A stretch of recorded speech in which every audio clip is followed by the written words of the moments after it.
The marketplace on Station Kepler, 442, buzzed with the usual chaos of interstellar commerce. Vendors from dozens of worlds hawked their wares beneath the artificial sky, their alien voices creating a symphony of languages that the universal translators struggled to keep up with. The massive space station served as a neutral trading hub, where species from across the galaxy could conduct business without the political tensions that plagued their home worlds. 10-year-old Marcus Chen wandered through the crowd, his eyes wide with wonder at the incredible diversity around him. His parents had brought him along on their diplomatic mission to the Outer Rim territories, and this was his first time seeing so many different alien species in one place. The boy's fascination was innocent and pure, the kind that only children possess when encountering something truly magical.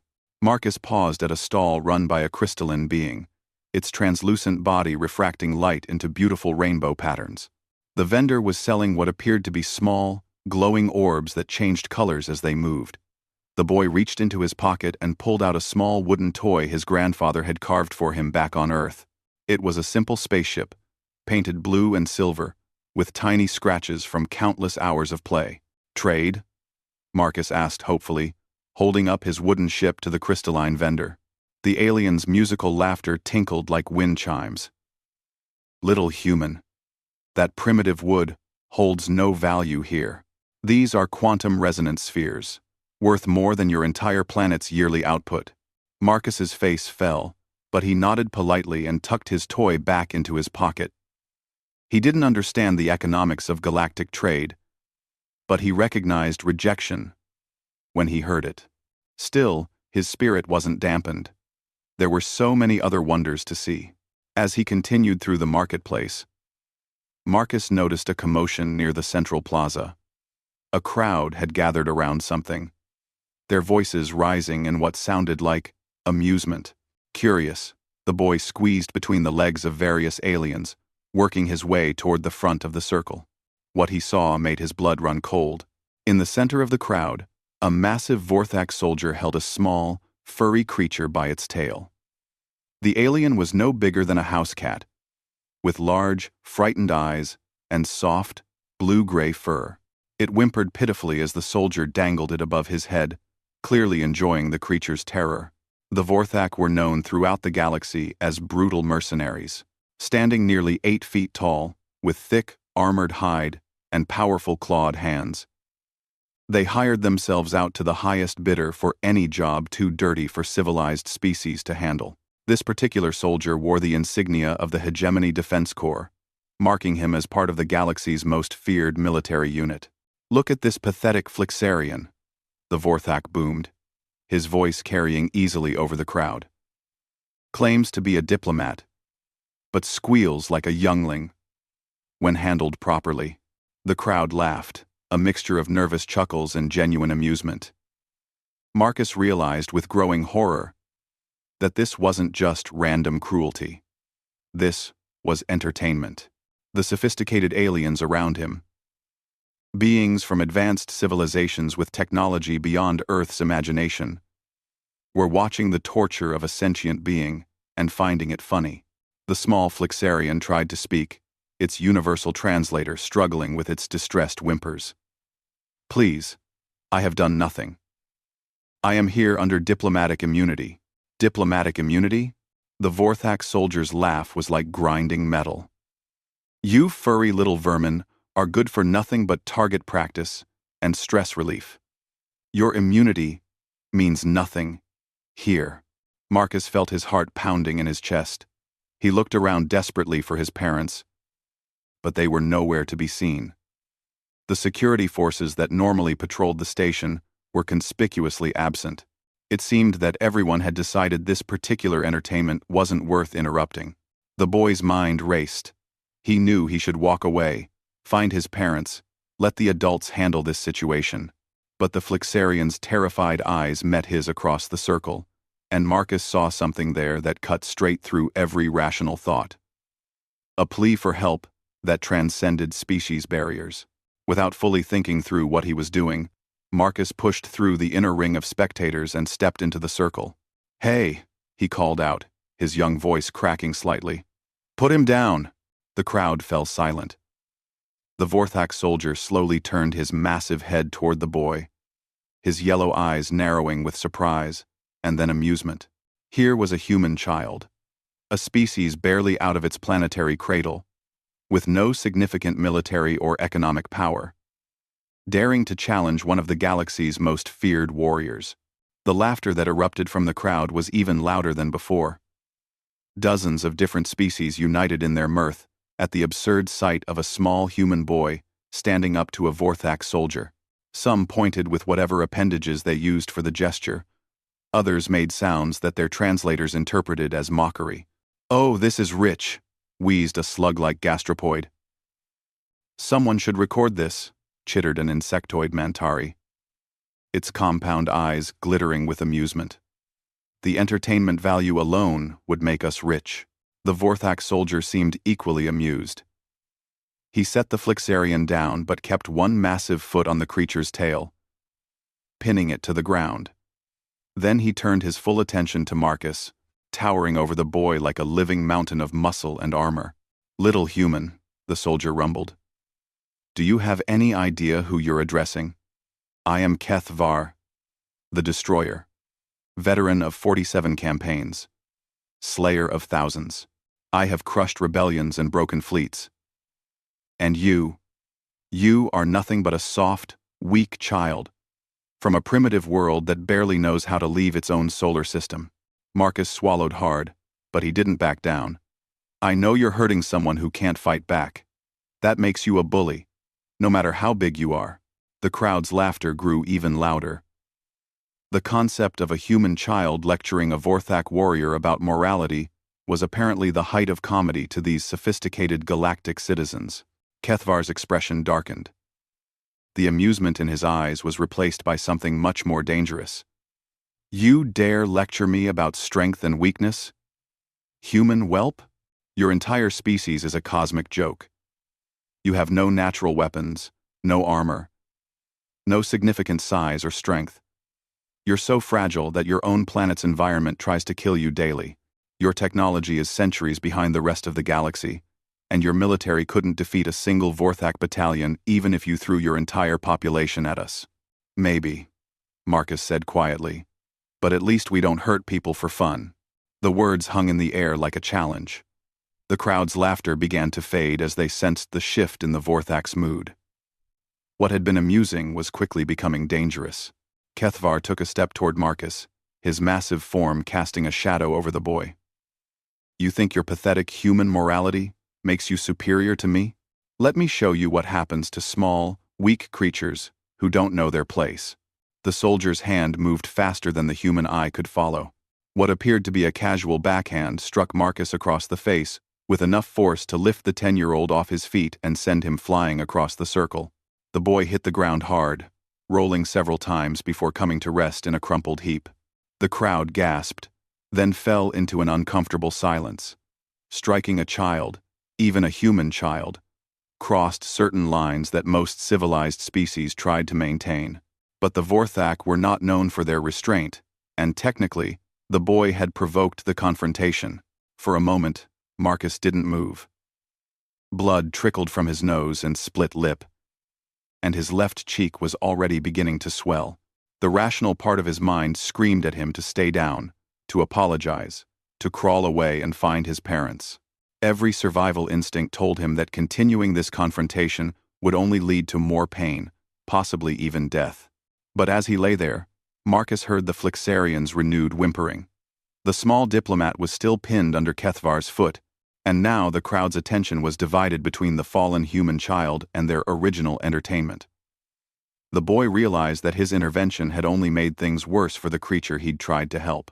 Slowly, painfully, Marcus pushed himself up to his hands and knees, then struggled to his feet.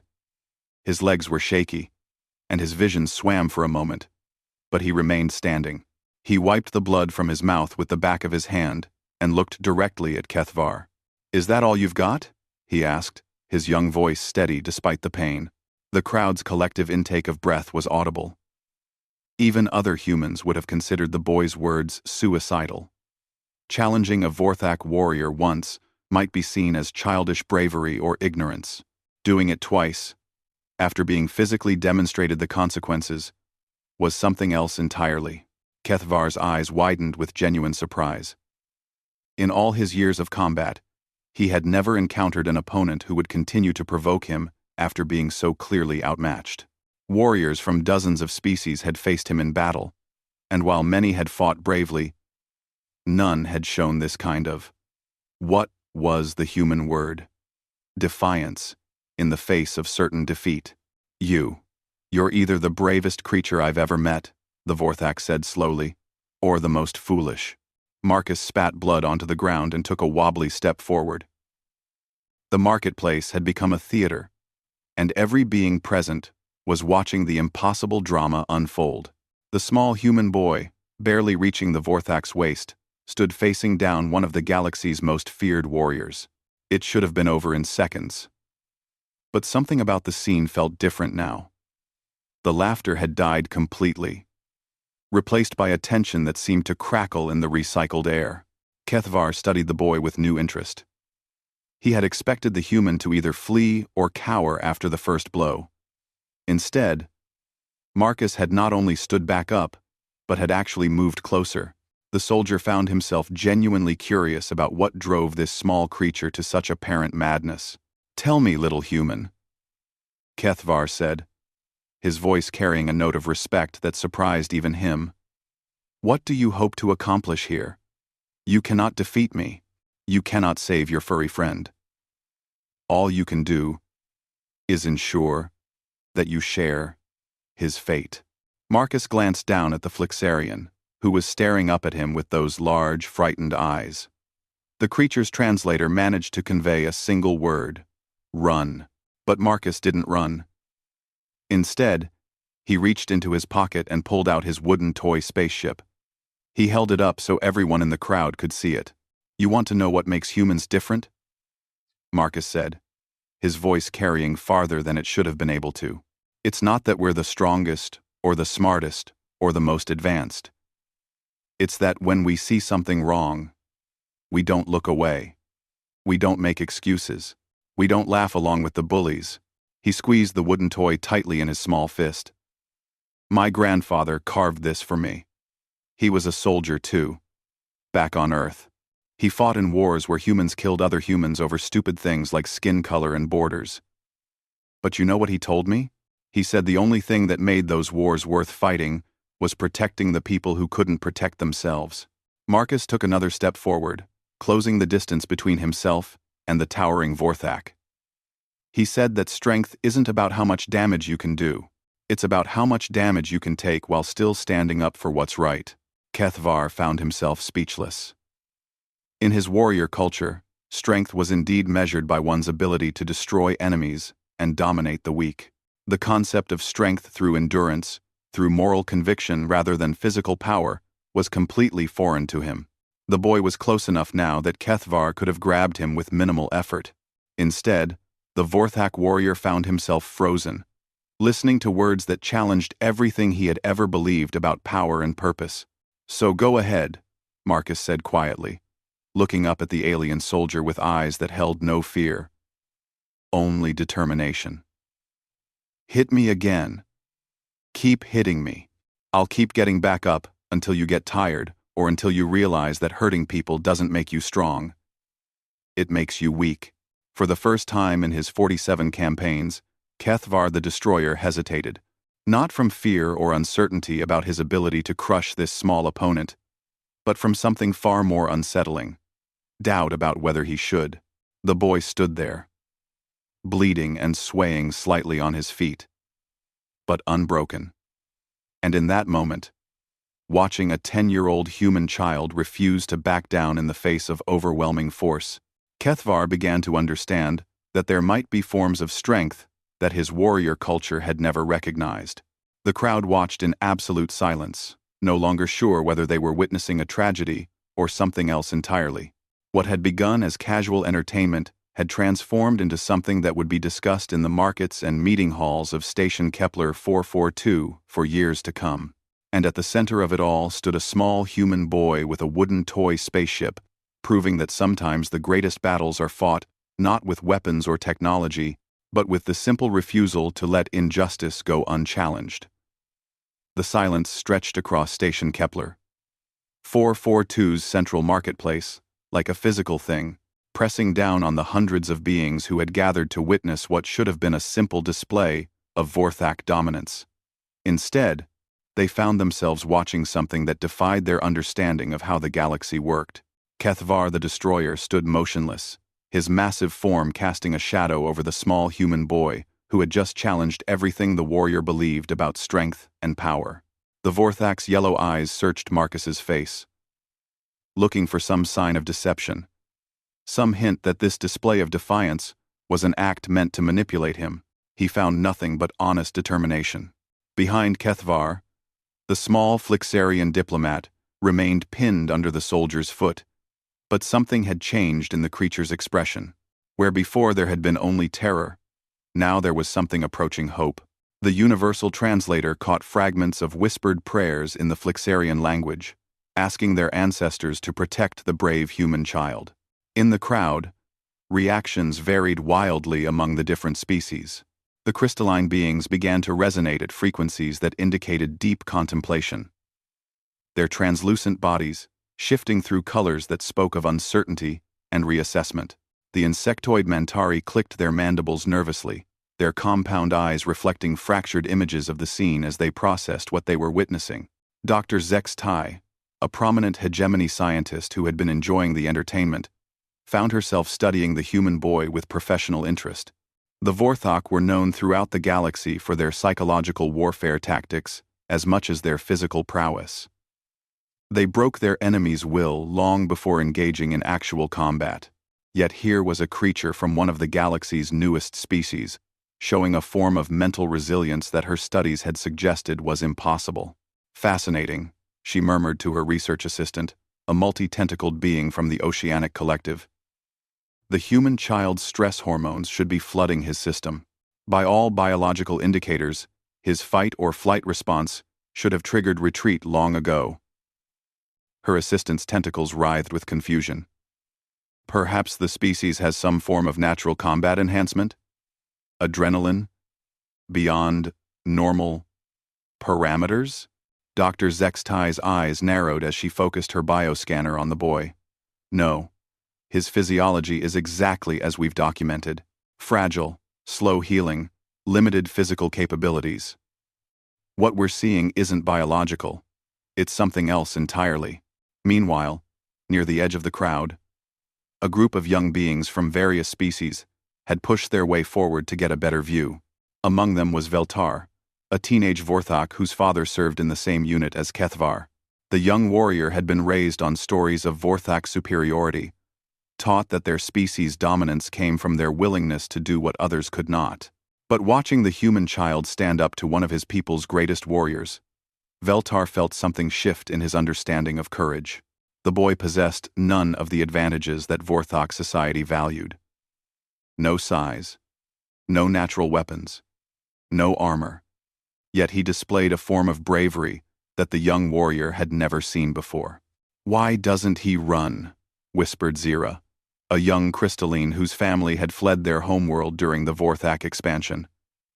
Any rational being would flee. Veltar found himself speaking without thinking. Maybe that's what makes it brave. Running when you're afraid is normal. Standing when you should run, that's something different. His words carried farther than he intended, rippling through the crowd like waves in a still pond. Other young beings nodded slowly, their understanding of heroism beginning to shift and expand. Back in the center of the circle, Marcus wiped more blood from his mouth and took another unsteady step toward Kethvar. The boy's wooden spaceship remained clutched in his left hand, its simple painted surface now smeared with his blood. "You're waiting for something," Marcus observed, his young voice cutting through the silence. "You could have killed me already, but you haven't. Why?" End quote. Kethvar's jaw worked silently for several moments before he found his voice. "In my culture, we have a concept. Kethmor. It means the moment when a warrior recognizes true strength in an opponent, regardless of their size or species. I have felt it only 3 times in my life, always in battle against seasoned warriors who had proven themselves in countless conflicts. The Vorthak soldier's massive hand slowly clenched into a fist. I should not be feeling it now. Facing a child who weighs less than my armor. But you do, Marcus said quietly. But I do, Kethvar admitted, his voice barely audible. And I find myself uncertain. My training tells me to finish what was started. To demonstrate that challenge to Vorthak authority cannot be tolerated. But something else tells me that destroying you would be a greater defeat than any I have suffered in battle. The crowd stirred at this admission. Never in recorded history had a Vorthak warrior publicly expressed uncertainty about completing a violent action. The implications sent ripples of shock and confusion through the assembled beings. Dr. Zextai's scanner was now recording frantically, capturing not just the human boy's remarkable vital signs, but also the unprecedented psychological profile of a Vorthak experiencing something that approached moral conflict. Marcus sensed the moment of opportunity and pressed forward, though his legs trembled with exhaustion and pain. What if there was another way to show strength? What if letting him go proved you were stronger than anyone thought possible? He gestured toward the Flixarian, still trapped under Kethvar's foot. Your people are warriors. I get that. But the strongest warriors I know from my grandfather's stories weren't the ones who killed the most enemies. They were the ones who chose when not to kill. Kethvar looked down at the small diplomat he had been tormenting, seeing the creature with new eyes. The Flixarian was indeed helpless, possessing no threat to Vorthak interests or personal honor. The soldier had pinned him purely for the entertainment of demonstrating dominance over a weaker being. For the first time in his adult life, Kethvar felt something that might have been shame. You speak of choice, the warrior rumbled. But choice implies that both options have merit. What merit is there? In showing mercy to the weak, Marcus thought about his grandfather's stories, about the soldiers who had returned from war changed by what they had seen and done.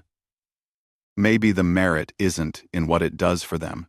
Maybe it's in what it does for you. The boy paused, swaying slightly as exhaustion threatened to overwhelm him. My grandfather said that the hardest battles weren't against enemy soldiers. They were against the part of himself that wanted to become the kind of person who enjoyed hurting others. He said that every time you choose to be cruel, when you could choose to be kind, you lose a piece of yourself that you can never get back. These words struck Kethvar like a physical blow. In his long career as a destroyer of worlds and crusher of resistance, he had indeed lost pieces of himself. He had become efficient at violence, skilled at intimidation, expert at breaking the will of others. But he could not remember the last time he had felt joy in anything other than the exercise of power over the helpless. The realization that his strength might actually be a form of weakness was almost too large for his warrior mind to process.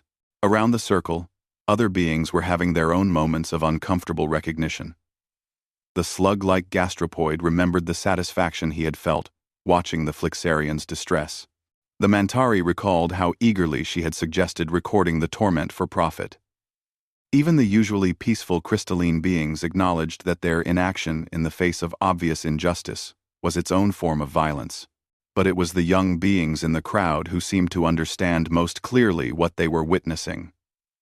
Veltar stepped forward, his movement causing a ripple of surprise through the Vorthak section of the crowd. Father's friend, he said formally, using the traditional address for senior warriors. The human speaks truth. Strength, that requires the suffering of the helpless, is not strength at all. It is fear disguised as power.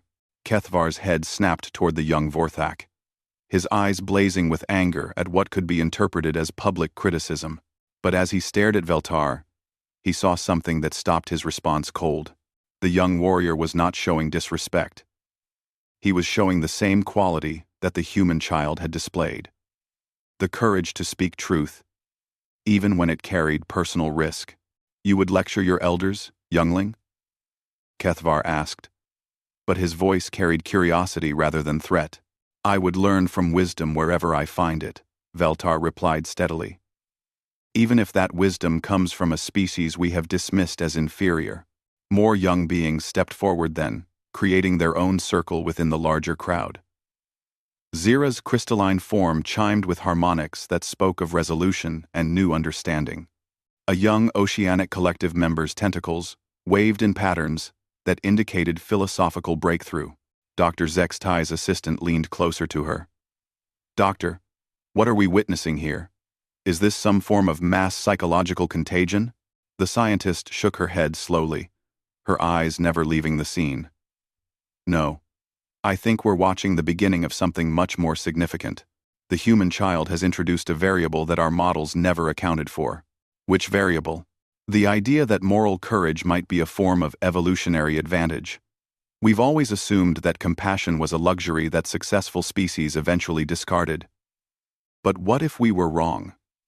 In the center of the circle, Marcus felt his strength finally beginning to fail him. The adrenaline that had carried him through his confrontation with Kethvar was ebbing, and the pain from his injuries was becoming overwhelming. His vision blurred, and he swayed dangerously. But before he could fall, something unexpected happened. The universal translator struggled with the formal cadences and ancient phrasing, but gradually the meaning became clear. The small being was reciting what appeared to be a traditional blessing, asking his people's deities to protect the human child who had risked everything to defend a stranger. Other voices joined in. Veltar began a Vorthak battle chant typically reserved for honoring fallen warriors who had died with exceptional courage. Zira's crystalline form rang with harmonic frequencies that spoke of respect and recognition across species barriers. Even some of the adults began to add their voices, creating a multilingual, multi-species chorus that had never been heard before in the history of galactic civilization. And in that moment, as dozens of different languages and cultural traditions combined to honor a single act of moral courage, something fundamental shifted in the understanding of everyone present. Kethvar looked down at the Flixarian beneath his foot, then at the bleeding human child who had somehow changed the nature of reality around them, and finally at the crowd of beings who were discovering new definitions of strength and worth. For the first time in decades, the destroyer found himself faced with a choice that had nothing to do with military strategy or personal advancement. It was a choice about who he wanted to be. Slowly, deliberately, Kethvar lifted his foot from the Flixarian diplomat. The small being scrambled away to safety. But instead of fleeing, he remained at the edge of the circle, his large eyes fixed on the confrontation that was still unfolding. Marcus looked up at the towering Vorthak warrior, hope and exhaustion warring in his young features. "Thank you," he whispered. But Kethvar wasn't finished. He had lifted his foot from the diplomat, but the larger question remained unresolved. The boy had challenged him publicly, and by Vorthak law and custom, that challenge could not go unanswered. "Your words have merit, young human," Kethvar said carefully. "But words alone do not change the reality of power. You have shown courage, but courage without strength is merely a beautiful way to die."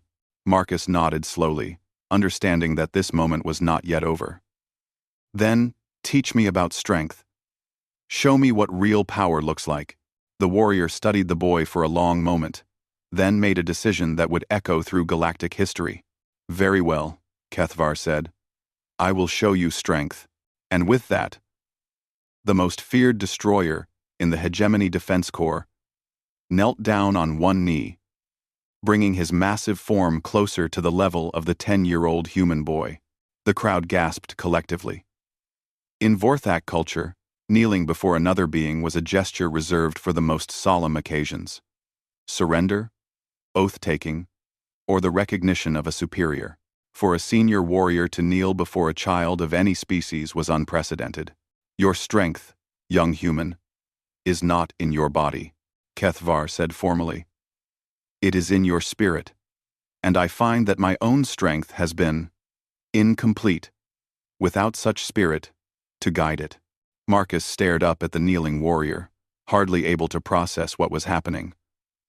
Around them, the crowd had fallen into complete silence, each being wrestling with the implications of what they were witnessing.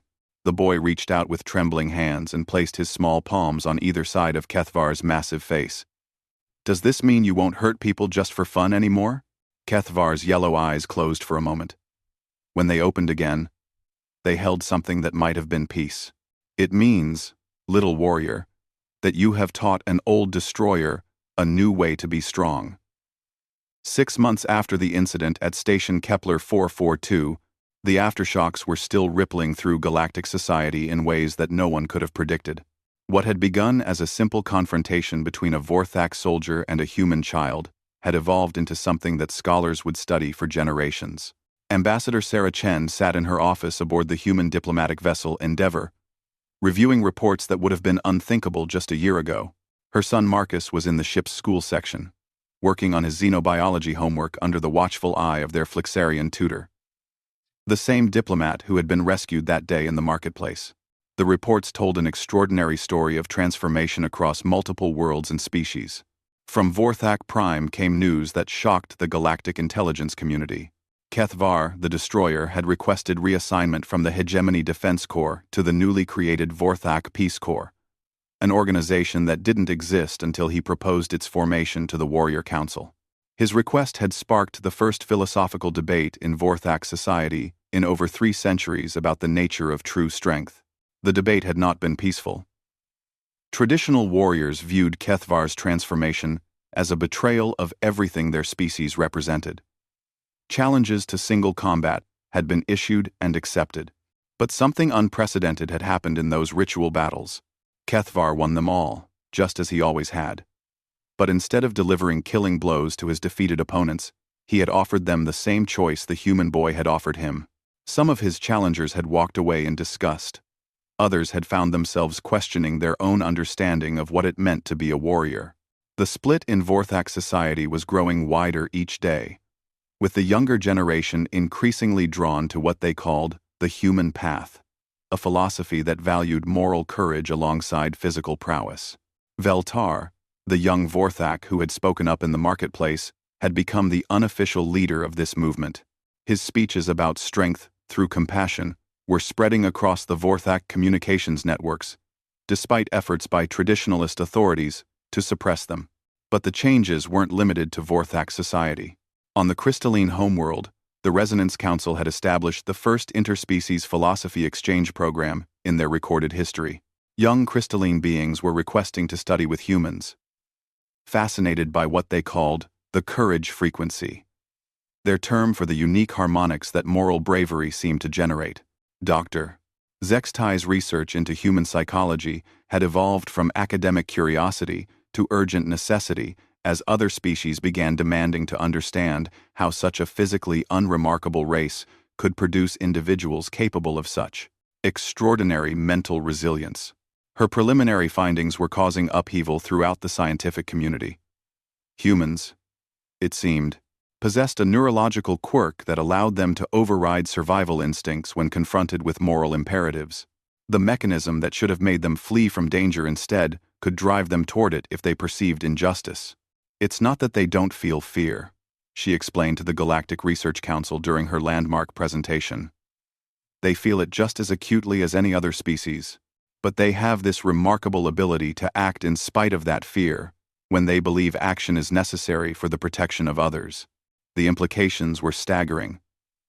For millennia, galactic civilization had operated on the assumption that fear was the ultimate motivator, that beings would always choose personal safety over abstract principles. The human capacity to consistently choose otherwise wasn't just surprising. It was revolutionizing interspecies psychology. The Oceanic Collective had begun incorporating human moral philosophy into their education systems. The Mantari Confederation was studying human history for examples of successful, non-violent resistance. Even the normally isolated Sector 9 hive minds were requesting cultural exchanges. But perhaps the most significant changes were happening on a much more personal level, in small encounters throughout the galaxy. Captain Rextar of the merchant vessel Starwind found himself thinking about the human boy every time he encountered injustice in the trading ports. 3 months ago, he had watched hegemony officials shake down a refugee family for documentation fees that everyone knew were just extortion. In the past, Rextar would have looked away and been grateful it wasn't happening to him. Instead, He found himself stepping forward. "Is there a problem here, officers?" The intervention had cost him a lucrative cargo contract and earned him a permanent mark on his hegemony trading status. But when the refugee family's youngest child, a being barely older than the human boy from the marketplace, had looked up at him with grateful eyes, Rextar had understood something about satisfaction that had nothing to do with profit. Similar stories were emerging throughout the galaxy. Beings who had witnessed the confrontation at Station Kepler 442, either in person or through the recordings that had spread across every communications network, were finding themselves unable to remain passive in the face of cruelty. The phenomenon had acquired a name in the common trade language: Marcus Syndrome. The sudden development of moral courage in species that had never displayed it before. Not everyone was pleased with these changes. The Hegemony Defense Corps had issued an official statement condemning what they called dangerous philosophical contamination and had banned all human cultural materials from their territories. Several traditionalist species had lodged formal complaints with the Galactic Council about human interference in established social orders. There had even been incidents of violence. 3 human diplomatic missions had been attacked by groups claiming that human moral philosophy was weakening galactic civilization. The attacks had been unsuccessful. Human security protocols had improved dramatically after the first incident, but they highlighted the growing tensions between old and new ways of thinking. Ambassador Chen set down the reports and walked to the observation deck, where she could see her son playing with a group of alien children. Marcus had changed too, though in subtler ways than the rest of the galaxy.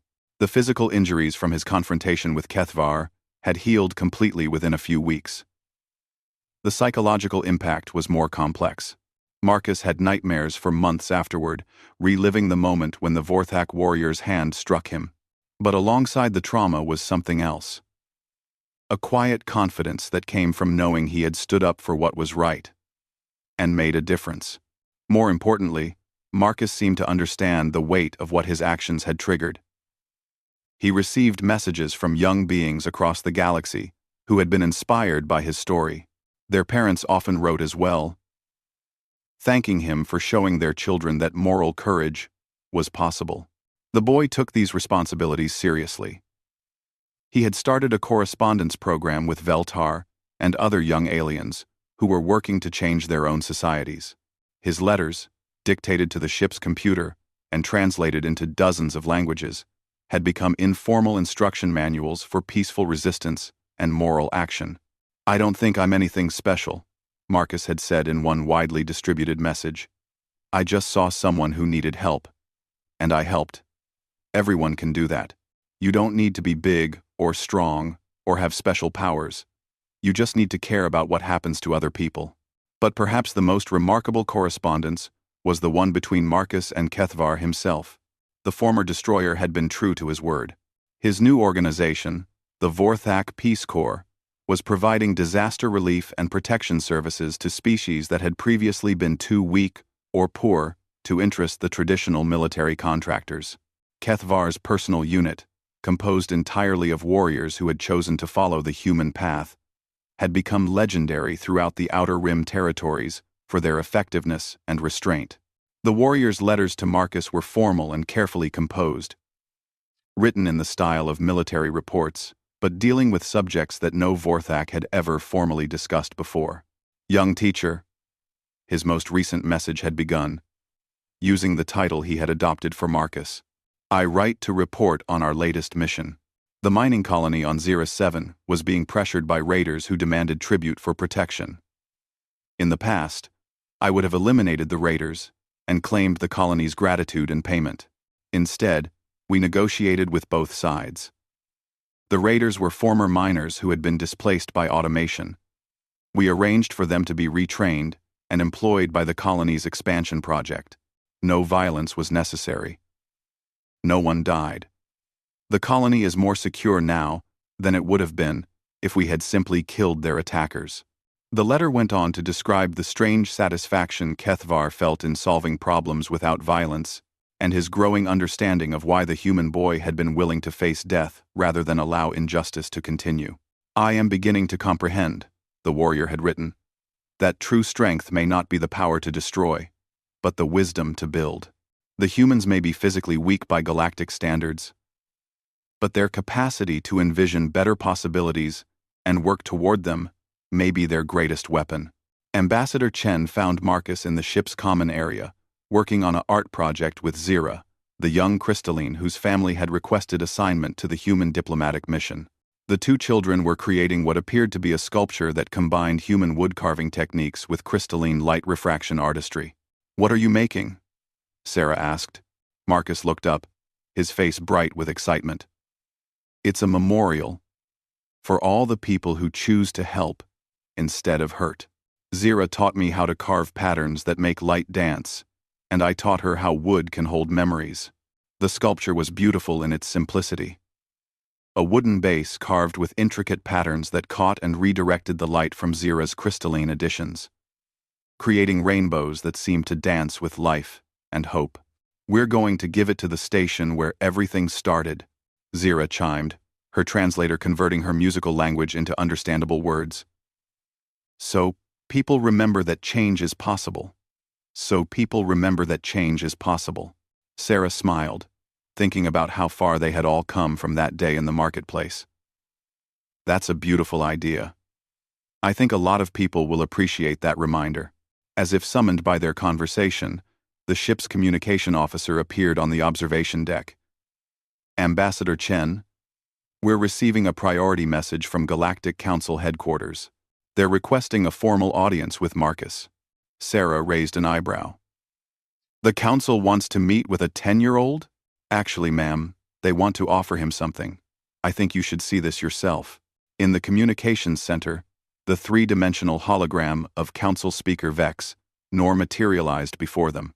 The ancient being's multiple eyes focused on Marcus with what appeared to be profound respect. "Young human," the speaker began. "The Galactic Council has spent considerable time discussing the events that occurred at Station Kepler 442 and their aftermath. It is our unanimous conclusion that your actions have had a greater positive impact on galactic civilization than any single individual in recorded history." Marcus blinked in surprise. "I just helped a friend who was scared." "Indeed. And in doing so, you demonstrated a form of wisdom that had been absent from our civilization for far too long. The Council would like to offer you a position as the first junior ambassador for moral affairs." Sarah started to object. Marcus was still just a child, but the speaker continued. "The position would require no formal duties until you reach the age of majority by human standards, but it would give you a platform to continue the work you have already begun, helping species throughout the galaxy rediscover the value of compassion and moral courage." Marcus looked up at his mother, then at Zira, who was vibrating with excitement and pride. "Would I still be able to go to school and play with my friends?" "Of course," the speaker assured him. "In fact, your friendships with beings like young Zira here are part of what makes you so effective. You see individuals where others see only species classifications." The boy thought about it for a moment, then nodded slowly. "Okay, but I want Zira to be my assistant, and I want to make sure Kethvar can keep doing his piecework, and I want to visit the Flixarian diplomat. I never got to properly meet him after everything that happened." The speaker's multiple eyes crinkled in what might have been amusement. "I believe those arrangements can be made, young ambassador." Later that evening, as the family gathered for dinner in their quarters, Marcus asked the question that had been bothering him since the communication with the council. "Mom, do you think I really made things better? I mean, there are still bad people in the galaxy. There are still wars and unfair things happening." Sarah sat down beside her son and put an arm around his shoulders. "Marcus, do you remember the story about the girl who threw starfish back into the ocean?" He nodded. It was one of his favorite Earth stories. An old man saw her throwing starfish back and told her she was wasting her time because there were thousands of starfish on the beach, and she couldn't save them all. She picked up another starfish, threw it back, and said, "I made a difference to that one." Sarah gestured toward the observation window, where the stars of dozens of worlds were visible. "You didn't fix everything, sweetheart. But you showed people throughout the galaxy that change is possible. Kethvar was like one starfish you threw back into the ocean. Veltar was another. Zira, Captain Rex Tar, all the young beings who are choosing courage over cruelty. They're all starfish you helped save. Marcus leaned against his mother's side, thinking about all the messages he received from beings who were working to make their own worlds a little bit better. And now they're throwing back starfish too, he said quietly. Exactly. That's how change really happens, Marcus. One person at a time, one choice at a time, one act of courage at a time. Outside their window, the stars continued to shine over a galaxy that was slowly, quietly, but steadily becoming a more just and compassionate place. And in the cargo hold of their ship, a small sculpture carved from earth wood and alien crystal waited to remind future generations that the greatest revolutions begin not with weapons or politics, but with a single individual's decision to stand up for what is right. The boy who had faced down a Vorthak warrior with nothing but a wooden toy spaceship and unshakable moral conviction had proven that humanity's greatest strength wasn't their technology or their adaptability. It was their stubborn, illogical, beautiful refusal to accept that injustice was simply the way things had to be. And across the galaxy, on worlds both civilized and savage, other beings were learning to embrace that same refusal. The age of casual cruelty was ending, one act of courage at a time. In the end, that was humanity's true gift to the galaxy. Not advanced weapons or superior strategy, but the radical idea that everyone deserved dignity. That strength meant protecting the vulnerable, and that a single person's decision to do the right thing could literally change the universe. The laughter had indeed ended. In its place had come something far more powerful: hope.